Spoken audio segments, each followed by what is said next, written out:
Welcome back to Defy the Odds Basketball, the podcast. I'm your host, Wyatt Guerin, and today we're going to be kind of talking about my current problems with basketball training and coaching in today's world. This is going to be probably a multiple part series, but before we get into it, if you do enjoy these videos and the podcast, please make sure to give it a follow, leave a like, and drop any comments on any ideas that you want me to cover moving forward. And if you do like the content, then make sure to check out our Instagram and YouTube, where we post stuff like this similar, and you can find that at Defy the Odds Basketball. So let's get right into this episode. So in some previous episodes, I've kind of almost gotten ahead of myself, talking about some of these ideas, or problems that I kind of have and that I want to talk about. And I've tried to hold myself back because I don't want to get too ahead. But today I'm going to kind of introduce these topics, and then each topic is probably going to get broken down more in depth later on. But I kind of want to introduce it to you, get you guys critically thinking, and kind of introduce the topic of nothing is perfect and perfect doesn't exist, and evolving. Our world is constantly changing and evolving, and for the most part, this is improving. But things like school systems and coaching and training hasn't, right? If you think about a school, it's been the same format for the general public forever. Basketball coaching, the dominant way to coach is the same way people are coaching in the 1980s, right? So basketball training and coaching seems specifically resistant to change. But if we look at something like the phone, think about how far we've come in that. Think about the car, right? And I've seen stuff on social media. It's well, we don't need to reinvent the wheel. But we're not reinventing the wheel. We're just improving the wheel, right? If you think about the wheel, it started as a stone sphere, right, that a caveman made, right? Now it's, we have multiple types of tires or wheels, sorry. So no, we're not reinventing the wheel, but why can't basketball training, coaching be improved like so many other things that we see in our world? So again, just kind of going to introduce you to some topics. I want you guys to kind of get introduced to them and start thinking about them. So I'm going to kind of freeball this one a bit more and just go through some points here. So first one I think is a great one to start with is the fundamentals. So we always talk about fundamentals in basketball and how they're everything, they need to be taught, right? What are fundamentals? Because if you asked 5 different coaches what the fundamentals were, they would probably all give you different answers. And fundamentals to me, we talked about in episode 3, if you haven't already seen that, go check it out. Decision-making, right? Decision-making is, I think, a fundamental. It's a major part of basketball training, or basketball, sorry. But we don't work on that. We don't work on it until, a certain age, right? And before, we're okay, you just got to work on the shot, the dribble, everything isolated. Why? Why can't you introduce all of those things with some sort of defense or pressure, right? That will increase those skills and make them last longer and be more effective. So, and then building on that, a common way of coaching is drill sergeant. Coaches think that they're above the players, right? Why? There's no I in team. So then why do coaches think that they're above the players and think that their opinion, it's almost like a dictatorship when it should be a democracy, right? It's a team. And more about the drill sergeants, you make a mistake, get on the line. If you, right? It's literally coaching has come from drill sergeant and that how they run it. So I think that's a thing that we need to address and maybe change. I think it sends the kids the wrong message and can, ruin the love for the game and actually push kids away from basketball. And building on that, coaches also, I saw a video the other day where it was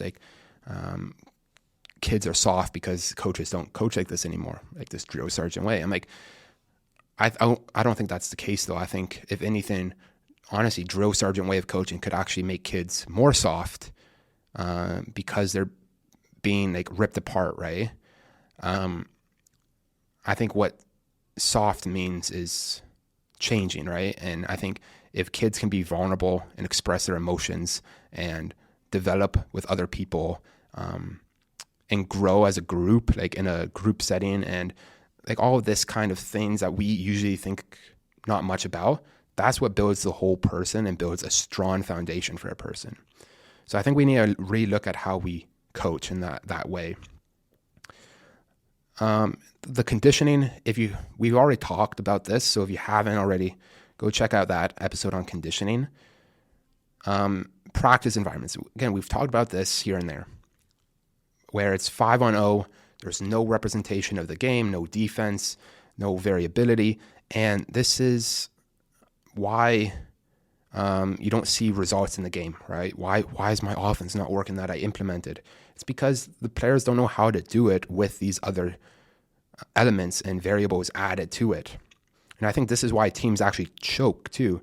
I was watching a basketball game the other day, and this has happened quite a bit too, I've noticed, where the team's doing pretty good, and then near the end you can see them like falling apart.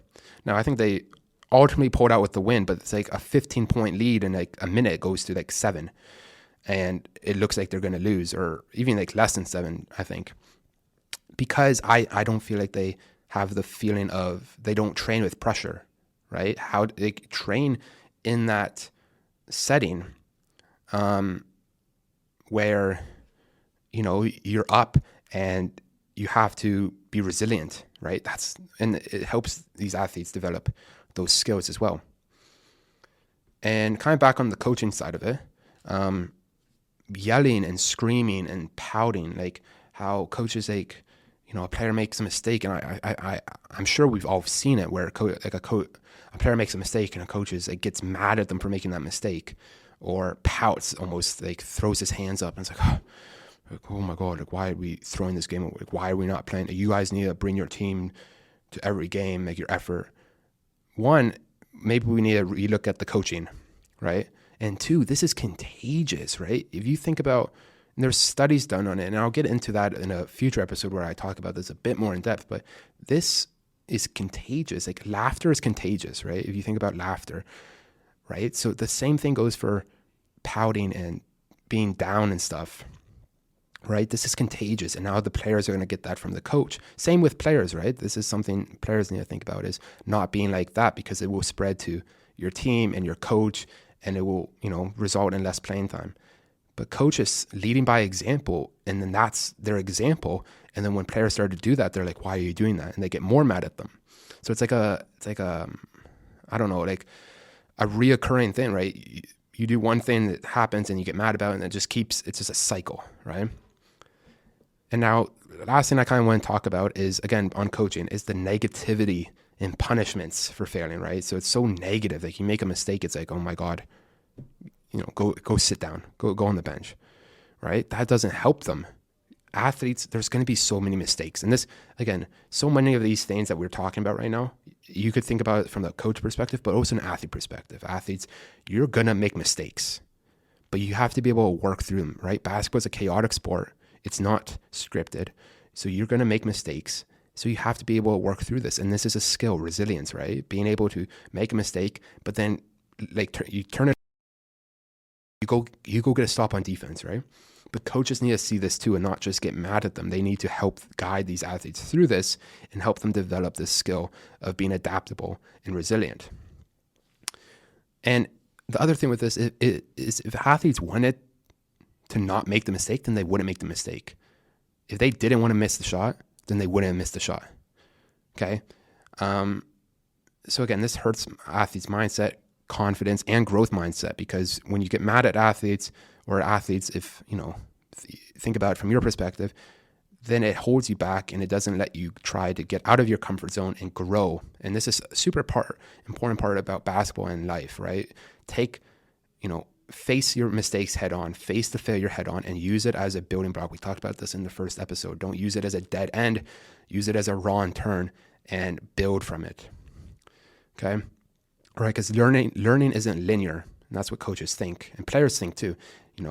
it's just going to be a straight line up. Every time you practice, you're going to get a little bit better. No, you're going to go up, down, stop, plateau.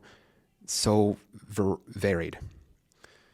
Okay, so I'm going to leave it there. That's a couple of my ideas on why basketball training needs to improve, or some areas that I think it needs to improve. And again, this is going to be a multiple episode series, but I kind of want to introduce some of these topics before I go a bit more in depth on them. So I hope you enjoyed this episode. Thanks for tuning in to another episode of Defy the Odds Basketball, the podcast. If you do enjoy these episodes, please make sure to give the podcast a follow, leave a rating, and drop a comment on any ideas that you want me to go over in future episodes. And if you do like this type of content and want to see more like it, then make sure to follow us on Instagram and YouTube at Defy the Odds Basketball. Your support means a lot. See you in the next episode.